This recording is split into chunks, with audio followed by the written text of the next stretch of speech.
দীর্ঘদিন ধরে এক ফোঁটা বৃষ্টি নেই, কিন্তু আমি একটা এমন জায়গায় দেখাচ্ছি, পোদরা, হাওড়ার পোদরা বিবেকানন্দ নগর, ওয়েস্ট ব্যাঙ্ক হসপিটালের উল্টো দিকে, যেখানে বর্ষার কোনো দরকার নেই, সব সময় নর্দমার পচা জল ওপরে ভরে থাকে।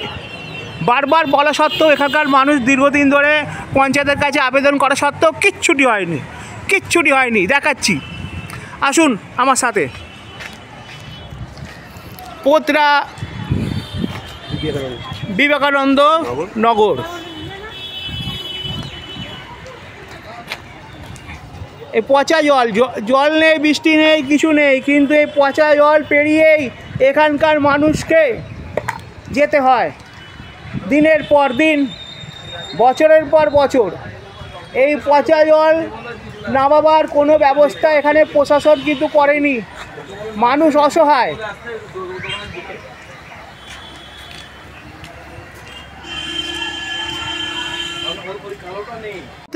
বিবেকানন্দ নগর, ওয়েস্ট ব্যাঙ্ক হসপিটালের ঠিক উল্টো দিকে, মাসের পর মাস, বছরের পর বছর, শীত, গ্রীষ্ম, বর্ষা, এই পচা জল মারানোই এদের ভরসা।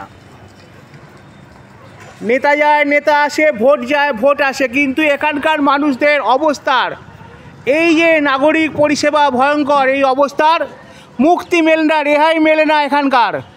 দেখুন, যত দূর চোখ যায় সবটাই পচা জল। এমনই দুর্দশা পোদরার বিবেকানন্দ নগরের বাসিন্দার। সমস্ত বাসিন্দা ভুগছেন এই সমস্যায়, বলেও টনক নড়ছে না পঞ্চায়েত প্রশাসনের।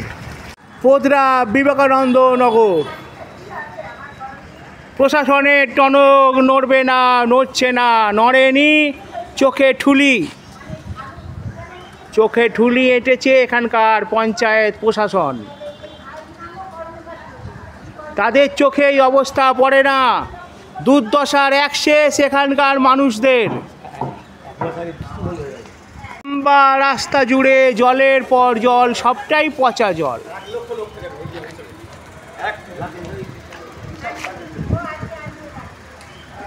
নতুন ফ্ল্যাটের পর ফ্ল্যাট, মাল্টি স্টোরেজ বিল্ডিংয়ের পর বিল্ডিং, কিন্তু নাগরিক পরিষেবার হাল কি অবস্থা দেখুন।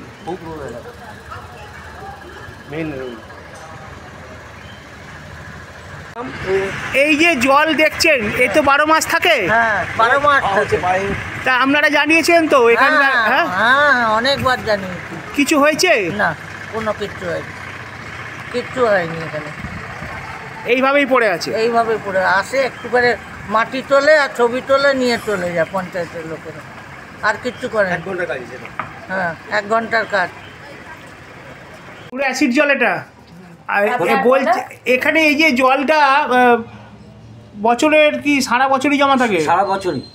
তা প্রশাসনকে জানিয়ে কিছু লাভ হয়নি? কোনো লাভ হয়নি। কি বলছে ওরা? হবে হবে এইভাবে দেখে যাচ্ছে, এই করছে, সেই করছে, এই করছে আর এইটা কোন পঞ্চায়েত? এটা আমাদের পোদরা গ্রাম, পোদরা পঞ্চায়েত। হ্যাঁ, পোদরা 2 নম্বর, 1 নম্বর, 1 নম্বর। আচ্ছা, পোদরা 1 নম্বর গ্রাম পঞ্চায়েত। গ্রাম পঞ্চায়েত বলছেন যে হবে কিছুই কাজ হচ্ছে না, কোনো শুরুয়াত নেই, মানে এবার কারবার করতে পারছি না। মানে এমন খদ্দের পত্র আসবে না তো আপনার দোকানে, এই নোংরা জল পেরিয়ে আসছে না, কাস্টমার আসতে পারছে না, সব লস হয়ে যাচ্ছে দোকান, সব লস। 20-30 হাজার লোক থাকে। এই যে সব দোকানপাট দেখছেন, সব বন্ধ, সব কি করবে, সব বন্ধ করে চলে গেছে, কোনো এই করতে পারছে না, মানে এমন অবস্থায় পড়ে গেছে। ফ্ল্যাটের লোক অর্ধেক চলে গেছে, ওই ফ্ল্যাটের লোক অর্ধেক নেই, ফ্ল্যাটও খালি হয়ে যাচ্ছে। হ্যাঁ, কি করবে, ফ্ল্যাটও খালি হয়ে যাচ্ছে। ফ্ল্যাটের পর ফ্ল্যাট, মাল্টি স্টোরেজ বিল্ডিং উঠেছে, কিন্তু মানুষ ছেড়ে দিয়ে চলে যাচ্ছে এই জলের অত্যাচারের জন্য। এখানকার নেতারা যারা আছেন এ ব্যাপারে শাসক দলের কর্তৃপক্ষ কিছুই করতে পারছেন না, শুধু মুখে বলছেন হবে, কিন্তু কাজ কিছুই হচ্ছে না। জল কমানোর, জল নামানোর কোনো ব্যবস্থাই হচ্ছে না বলে এখানকার মানুষরা জানাচ্ছেন। এখানকার মানুষ কি তাহলে এভাবেই থাকবেন? এইটাই কি এদের ভবিতব্য? ভোট দেন, সরকার আসে,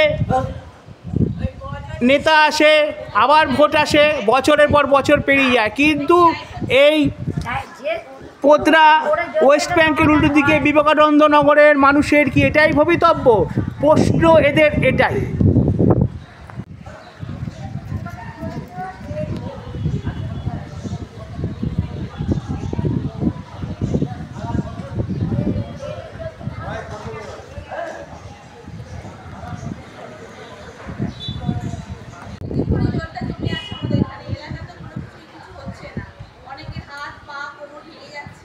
হ্যাঁ ঠিক রাস্তাটা হয়ে গেছে হ্যাঁ